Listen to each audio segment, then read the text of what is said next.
Assalamualaikum warahmatullahi wabarakatuh. Halo teman-teman semua, perkenalkan nama saya Bella Trisna Augia. Saya merupakan mahasiswi semester 7 Psikologi UHMK dengan NIM 22080150029. Subscribe to my channel. Teman-teman, kali ini saya akan membahas tentang penerapan psikologi komunikasi dengan hubungan interpersonal dan metode pertukaran sosial. Teman-teman pasti sudah tidak asing lagi dengan yang namanya hubungan sosial. Nah, hubungan sosial adalah hubungan yang terjalin antar dua orang atau lebih. Biasanya melibatkan teman, sahabat, keluarga, maupun masyarakat umum luas lainnya. Nah, teman-teman, menariknya di psikologi sendiri ada yang namanya interaksi manusia secara alamiah, di mana proses itu dikaitkan juga dengan pertukaran sosial. Ada dua hal dalam pertukaran sosial. Yang pertama adanya reward, adanya keuntungan, dan juga cost, pengorbanan. Menurut George Homans, individu biasanya terlibat dalam hubungan sosial untuk memperoleh manfaat dan menghindari adanya kerugian. Ditambah lagi menurut Wings, pertukaran sosial ini biasanya terjadi setiap tindakan yang mempertimbangkan adanya untung, rugi, baik material maupun yang non-material. Nah, pertukaran sosial atau social exchange teori ini biasanya kerap kali dipandang oleh beberapa ahli dengan sebutan yang sederhana, seperti adanya tindakan transaksi ekonomi, yaitu adanya reward, cost, dan juga adanya profit. Tapi teman-teman, di psikologi sendiri tidak melibatkan adanya transaksi ekonomi, melainkan transaksi sosial, di mana biasanya ditukarkan dengan keadaan yang nyata ataupun tidak. Mungkin untuk lebih memahami, teman-teman harus tahu nih tentang perilaku sosial seseorang. Pertama, manusia akan senantiasa mendapatkan keuntungan dari interaksinya dengan orang lain. Contohnya, ketika saya tidak mendapatkan informasi yang jelas atau utuh, maka saya akan menemui atau berinteraksi dengan orang lain untuk mendapatkan informasi yang akan dijadikan sebagai keuntungan bagi saya. Dan yang kedua, manusia tidak akan bertindak secara rasional secara penuh, karena manusia akan cenderung berpikir untung dan ruginya. Contohnya, ketika saya ingin bersahabat, tentunya saya ingin sahabat saya ini menolong saya ketika kesulitan, ada di kala saya membutuhkannya. Ketika dia ada, saya pun akan melakukan hal yang sama.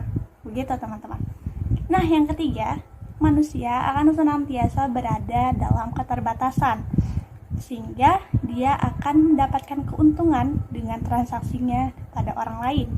Contohnya, ketika mahasiswa memiliki keterbatasan pada pengetahuan, maka ia akan berkuliah ataupun menempuh pendidikan yang diajar oleh dosennya, sehingga transaksi ilmu dan transfer ilmu itu akan dihasilkan. Nah, teori pertukaran sosial atau social exchange ini terjadi karena adanya keuntungan, reward, dan juga cost, beban. Tetapi reward tidak sepenuhnya hanya karena materi, melainkan adanya karena psikologis. Yang pertama ada rasa dihargai, kedua adanya ketenangan hati, ketiga adanya kasih sayang, dan keempat adanya penambahan ilmu serta kebaikan. Teman-teman, gimana ketika reward itu lebih besar daripada cost? Nah, jika reward lebih besar daripada cost, maka akan menghasilkan hubungan yang bertahan.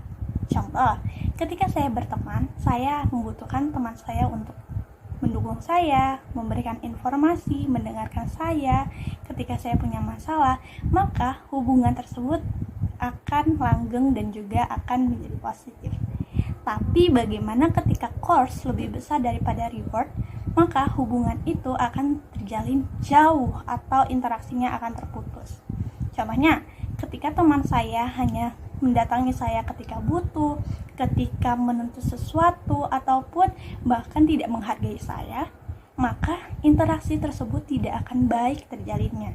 Sehingga saya memutuskan untuk merenggangkan hubungan, saya akan menjauh perlahan dan lama-lama akan memutuskan hubungan dengannya. Nah, ada lagi contoh nyata biasanya ada di dunia profesional, di mana ketika saya mendapati teman saya, rekan kerja saya yang mau membantu menyelesaikan masalah bersama, kemudian juga mau bersama-sama berdiskusi, maka saya akan memilihnya menjadi teman yang lebih akrab ke depannya. Tapi sebaliknya, ketika saya menemukan teman saya yang selalu menyalahkan, memberikan beban dan tekanan tanpa membantu, saya cenderung akan menjauhinya karena hal itu merupakan suatu hal yang membebani saya. Nah, jika course lebih besar daripada reward, maka secara psikologis kita akan menjauhi beban tersebut. Namun, ketika reward lebih besar daripada course, manusia akan senantiasa memberikan manfaat, kenyamanan, dan ketenangan. Tetapi, bagaimana ketika reward itu seimbang dengan course, maka hubungan yang sehat dan efektif akan terjalin karena kedua-duanya sama-sama memberikan manfaat yang sama.